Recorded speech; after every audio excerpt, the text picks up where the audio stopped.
रे रोटिया में देह टमा टूटे अंगराई के सजना में भजना गावेला रघुराई के सजना में भजना में गावेला रघुराई के नींद नहीं आवे तो इनको लुगाई के नींद नहीं आवे उनको लुगाई के सजना भजना में गावेला रघुराई के सजना बाप रे बाप गावेला 24 बोला हो गए मार मार मार हिला हिला भूकंप आ जाओ भूकंप रहा तो जी बोरा कसे में गिने में अता ठुमके लगा था सीधे ही हां सीधे हम करे कनी है ना हो कि दीदिया फोन के ले हमरा पे ना हां कहले है ना के बचावा पाहुन जात र ना इधर हम जामुन हम तो पाहुन जात न चूरा उरा लेके हां चूरा हां हमरा के तोहरे खातिर तिलवा पर आके आवता तिलवा हां कैसे तालूर बुद्धि नहीं खे कि तू पार सकेलू हम आ दीदिया से कॉलेज तो लेके आवतिया आ सुनु को खाइबो आकाश शाम के बनवावल छी जीजा आवतरन त भेड़ा के मीट भेड़ा हो भेड़ा भेड़ा ना खालो ना खायो ना मीट मछली ना खालन अंडा खालन बस हम समझा दे देखो भेड़ा आई हां 4 दिन ओकरा के राखम मोताजी ओकरा के बारो को छिल के राजाई भरवा नो बाजा बजी अब तो मीट बनी तो जीजो खन हम खाइम 4-5 दिन रखबो करियो सुन बैंक में काम करेला समझली उ त रात भर कैसे रहत हम जानतनी बड़ा गोड़ धरिया कले तब जाके उ रुकतरन गोल हरिया हां आ कोनी है ना हां कि यो त आई कसाइल भना धनवा त आवतरन जीजा पैसा सुनु आवत नि न आ घुना चाचे से पैसा लेके आवत नि अरे तोरा आ चुप चुप चुप जा तो नहीं पैसा लेके आवत नि बनियावा से ठीक बा बनिया से हां बुढ़ावा एगो 6-7 को बचल बा बनी घर न जा बनिया बता रही तारा के अच्छा तू का खा लो मुगरा मुगरा हाँ। तो मुगरा के ना मसाला पीस के प्याज चीर के रख आ तुरंत गइनी तुरंत लेके आइनी हो तुरंत गने तो तुरंत हां ठीक बा आई बुढ़ियो दे दे बनिया के गानो लाइन ना मारिया ना ला ना मारब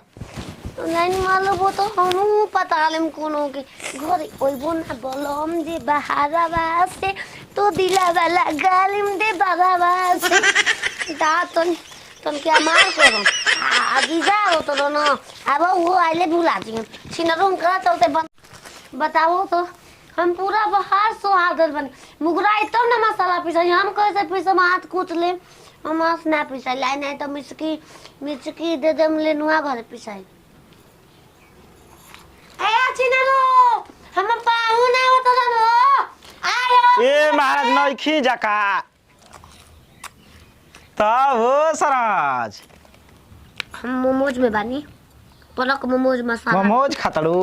इकुल ना खाई जाला तबीयत खराब हो जाई हां हां ए जीजा काम बा काम बा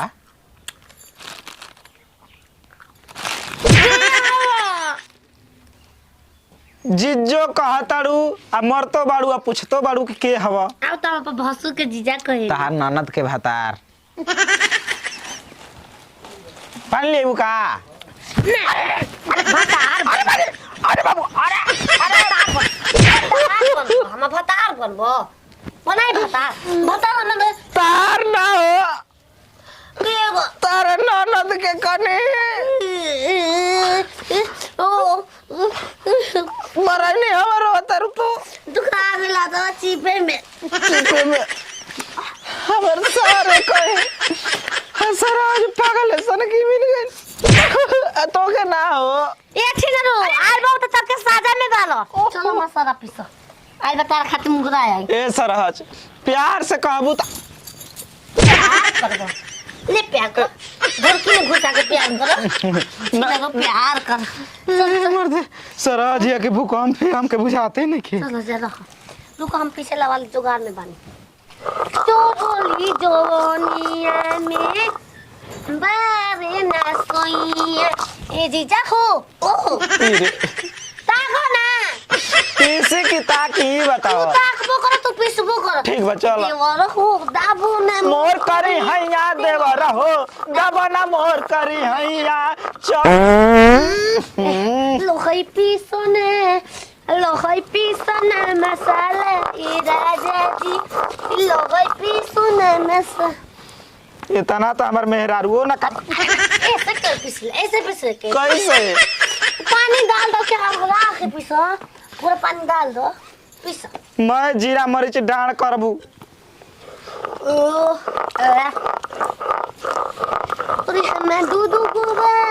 हाय हाय हाय हाय जीप कहीं करता खा लो तो ही ना कालू हमार देख के ताका हो तो कौन ये जीजा तू अब नाच छोड़ बाद में आधा पल पीसी हो तू साली हो कि भूकंप रे सराज हो कि भूकंप साली है साली ऊ का खोसा तर रोपनी करबू का हम धोरी में आए हाय हम धोरी में दूध रोटी खोइबो राजा जल्दी मो तोइबो टिंग रिंग रिंग जिन सार तारा ढोणी में दूध रोटी खाइया उ मर जइया no, no, no. नालू तेरा दिन पर तब का ना जीजा हम आज ही नहीं होई तो नइले खूब तेरा हवा दिन तू जान तो कैसे होता बस ये तो तेरा ऐसे लाई लग बस चलू रवा तो रे नाम कोई दिखनी सी बलाए राजा जी लोहई पीसोना मसाला ई राजा जी लोहई पीसोना चाहते ना रहला ससुरारी आवे के खाली सार के मुंह देख के छम मैं नाच चल जा चली मर दे दूध को साया पहना तारू का जीजा आई तक कुर्ता कुरुता मुझे बर्फी बनतनी हम बर्फी कुर्ता नीचे ऊपर अच्छा पाए उर्फी बर्फी ओहे बर्फी हम बर्फी बर्फी कुछ बना उसे क्या मैं मतलब नाचू आज छम ए शिल्प के ये आदमी खाइया मसाला मैं लाते लगता ना को जीजा खाई उठा हम एगो गाना फेवरेट का नाम आल बा और टूटे द चूड़िया फूटे द कंगना पैबू का दिलवा तो रखे टूटी जे खटिया तो आय है टूटी जे खटिया तो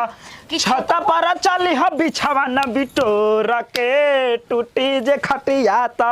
छत पर चली ह बिछावा न बिटोर के का बड़ा छिना पारे ना राते जीजा ए जीजा बेदाम ला मत कहा जीजा दुश्मन कहा हमके दुमसन हाँ के दे जे मैदान लगल बता हम जान ले राती ताइले ना राती मरते बेदाम लागो ये क्या हो ये तो भाई लागल का हमार जीजा हवा ए हित का पाए लगी अरे खुश मत रहा मरते साहब मेरे मौगा का मसाला पीसता रहा हाँ इत कायला जौन कहे के बा हम मेहर मौग बानी आ मेहरारू तार बाप रे बाप कहाँ हो गईल और गोल लगनी तो आशीर्वाद ना दिलाई गुस्सा खुश रही रात पर क्या हो गईल अब ले पानी से भेंट ना भइल अइले 1.5 घंटा हो गई अच्छा मसाला पिसवाव तारी नचावा तारी गवावा तारी और ना तो धके के उनाठा तारी रे सुन दई के हां ये तो जीजा हवा तो दी क्या सही है कुल करवाई बू हां कहो पागलो ठीक कहले बिया जैसन करनी वैसन भरनी समझ नहीं आपो गणी देखे ए सार शादी कला खूब लई सुंदर बिया तो हम मुहावे सुघर ना देखनी कौन कमी अरे कौन कमी बा इतना गोर बाड़ी आग बाड़ी आ ओख मुंह का कहाला ओठ मुंह कुल ठीके बा आज तो आपके संग ऐसे बात चिपा देले रह गलिया में देखो तनी मार के दांत में तोड़ देल बिया एकर मतलब ढेर कष्ट में न तू बड़ा बहुत तोहर दूसर बियाह करा दे का हां दूसर हां महाराज करवा दी एका सब तलाक के जल्दी सामने पड़ी चले तू तो समझल ना हो खबू ए जीजा एगो हमला भल पतैले बानी भाग जाई तू ओकरे संगे उड़ार जाई तू लगा जाइम हम जाइम तो जाइम भैंस पचाव के ए जाइम जीजा आपके गोड़ हाथ गिरत कुछ मत बोलियो तो आपे के लगे छरंग करे कनी है ना कि बेग हो घरवा में धैले बने लियावा हम चल बे मारे मुर्गा ले 1.5 किलो बाराम अपन हमर चोली फाड़ मैं जीजा के बचावा मर्दे बचावा जीजा में हरण कलेलन अरे जीजा कह दिन ना जाए चल ए मुर्गा तू ही बना जा तरह नहीं हो खाती ना जाए ना ना ना ना चल आई जा 2 दिन कष्टे में बीती